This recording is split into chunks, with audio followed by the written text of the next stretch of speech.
Poslovnih priložnosti usmerjenih na samske, ki iščejo srečo in ljubezen, je vse več. Kako tudi ne, ko pa je od 100 prebivalcev Slovenije samskih že 39 ljudi, 46 poročenih, 8 ovdovelih in 7 razvezanih.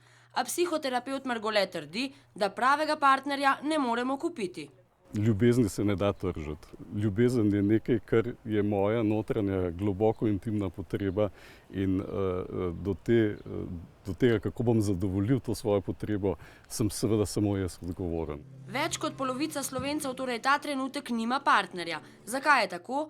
Po eni strani smo, ko gre za ljubezen, bolj izbirčni, po drugi manj vztrajni kot generacije pred nami. Mladi pridejo skupaj, nekaj se jim zgodi, ne znajo rešiti, grejo na razen. Kar je odlična priložnost za potrošniško družbo, ki nam vztrajno nudi recepte za srečo v različnih oblikah.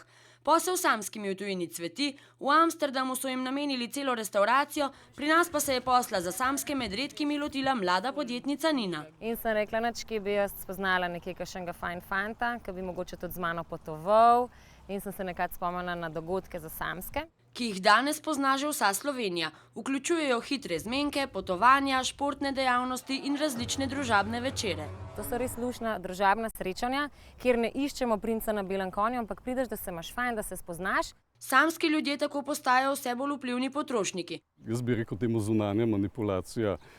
Mogoče za tiste, ki nimajo dosti nekega vzgiba, da bi sami imeli idejo, kako najti stik. Včasih pa na teh dogodkih le preskoči prava iskrica. Tako tudi par, ki se je spoznal prav na Nininem srečanju za samske, v začetku septembra pričakuje naraščaj.